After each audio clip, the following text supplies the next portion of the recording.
Hello, how are you?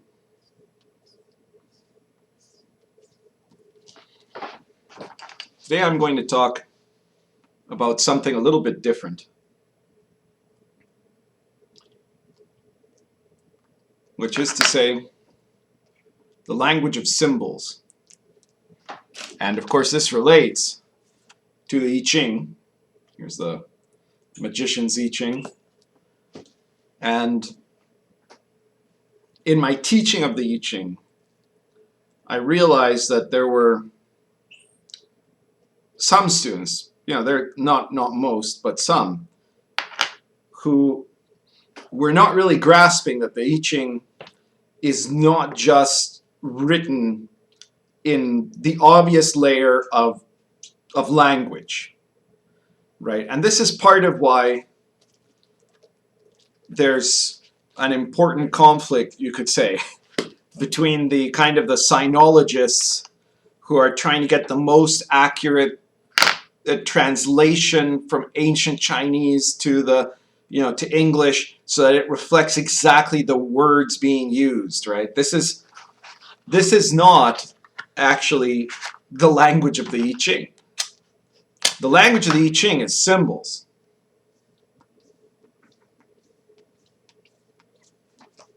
And so I realized that there were some people who didn't have a grasp of the existence of that symbolic language. The human race has had an interaction with symbols for all of its history.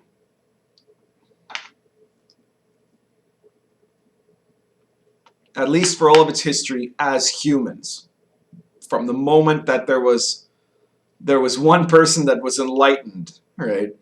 And from that point on, that understanding of this other layer of the world, other layer of reality became translatable to the rest of the human race.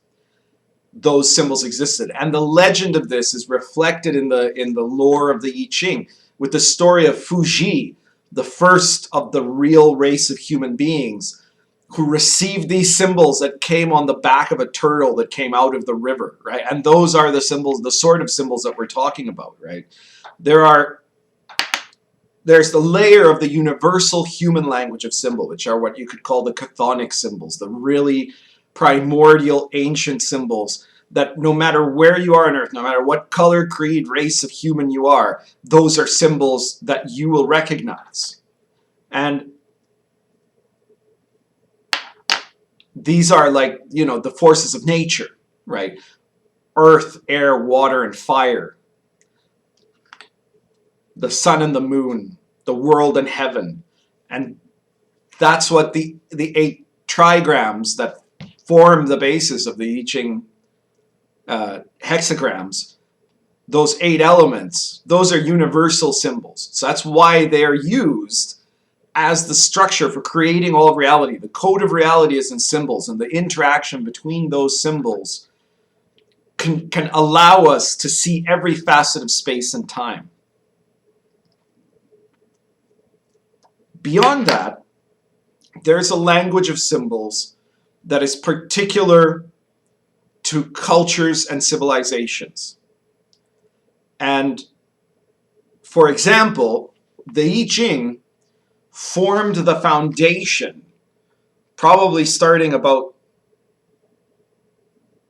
4,000, 5,000 years ago, let's say, and put into the text of the Zhuyi more than 3,000 years ago. A set of symbols, which had a language of symbols. There was the dragon and the tiger.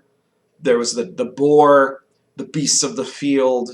There was the city and the lands of the barbarians. There was the northeast and the southwest. There was all these different particular images, the sacrificial bowl, the superior individual and the inferior person.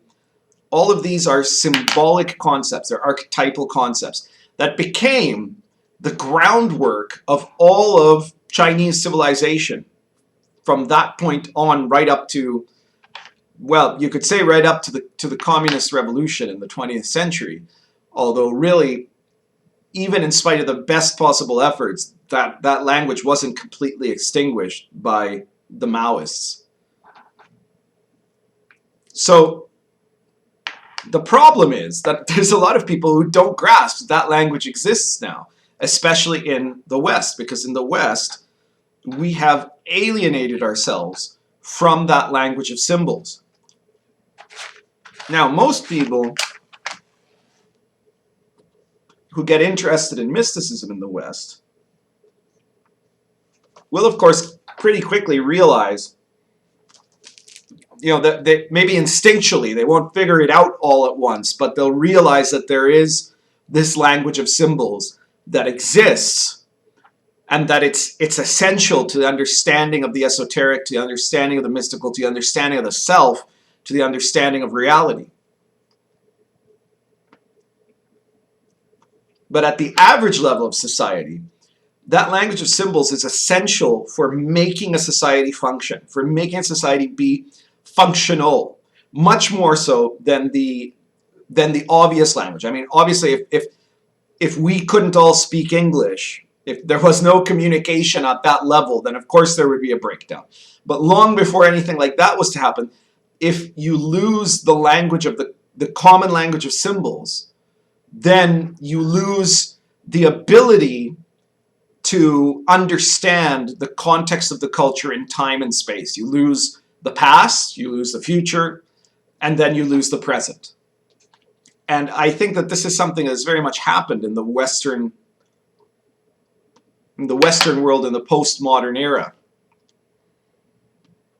So you have people that don't know that language. And the same thing happened in China with regards to the symbols that were the foundation of Chinese civilization during the Cultural Revolution in the 1960s, which wasn't really a cultural revolution, but a tearing down of all culture. It was a destruction of all that was old, a destruction of all the symbols. It was people that despised their own culture so badly that they tried to tear it to pieces.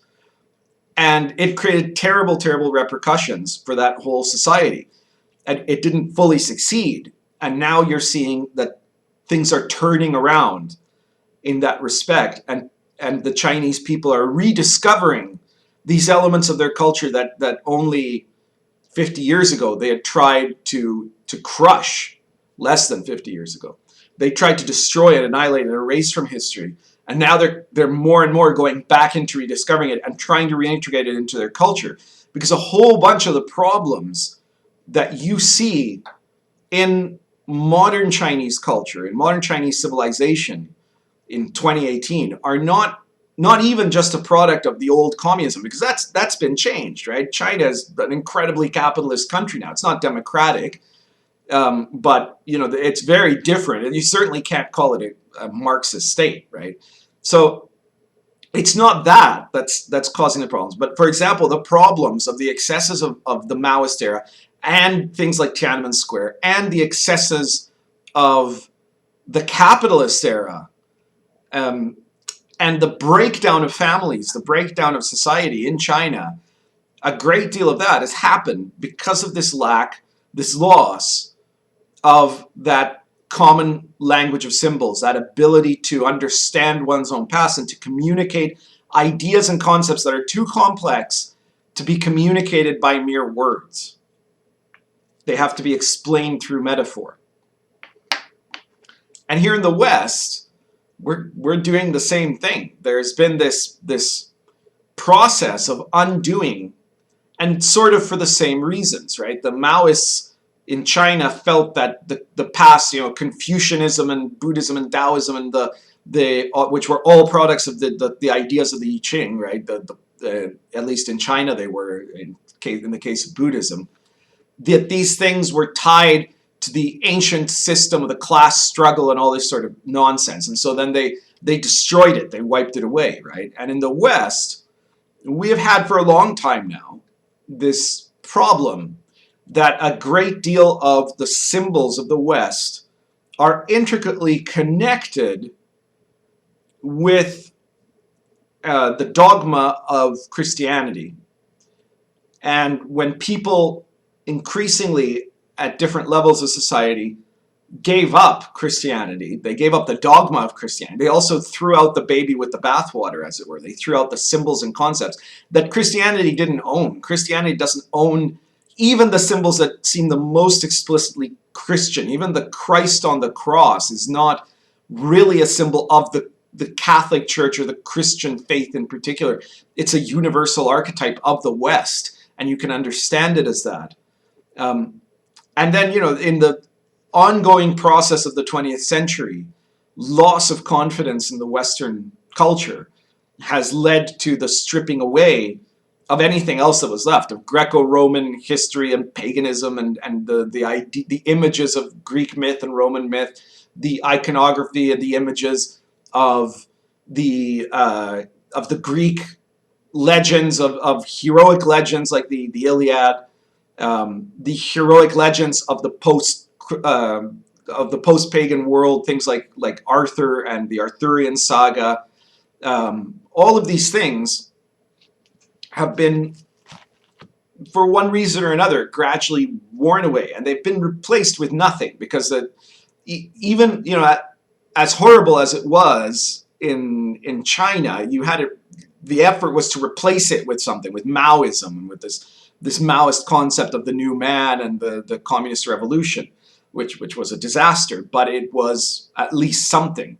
And here we're told symbols aren't real; they don't matter. All that matters is whatever's going on inside of you, and that's the limits. Even in psychology today, most schools of psychology either want to attribute what's going on with you to brain chemicals or to just this completely interior experience, right? So all of those things have removed the common language of symbols that are essential for us to be able to function as a culture. This extends to the point that now if you look at events happen in the world, things in politics or in society, and you look on social media, and people below a certain age, when they can dig out some kind of a metaphor to work with, it almost inevitably ends up being a Harry Potter reference. Because that's a language of archetypes, and it's the only language of archetypes they've been allowed to know, right? They don't know the Greek myths. They don't know the Arthurian legend. They don't know Shakespeare. They don't know Western history. They don't know the Bible. They know Harry Potter. So what you end up with is this incredibly poor language, because it's not a real developed myth, right? It's a story, a very recently invented story, and so you end up with this guy's Dumbledore and this guy's Voldemort and that guy's Voldemort and that other guy's Voldemort. Everybody I hate is Voldemort, right? And there's a poverty in that when you can't say this guy's like Croesus, right? And that guy's like Mordred, and this guy over here is like Brutus, right? And this guy's like Pontius Pilate, right? If you can't, the difference between that and everybody is Voldemort is a huge problem, right? That is a huge problem in terms of our culture's ability to function, and therefore in terms of our culture's ability to allow cultural evolution into a better society, into a society that is more enlightened, into a society that is more dedicated to revealing the superior individual. So this is the problem with stripping that away from our culture. Of course, all is not lost. There may well be elements of our culture that we want to simply remove, right? To replace some of these symbols with new symbols that mean the same thing but have a slightly different element. And of course, the oldest, most primordial elements are still going to be there. There's no amount of effort by any movement can take away the understanding of light, dark, of sun and moon, of fire and water, right? Those things are still always, they're part of the human experience, so they can't be even a concerted effort to try to destroy our association with these ideas is never going to work.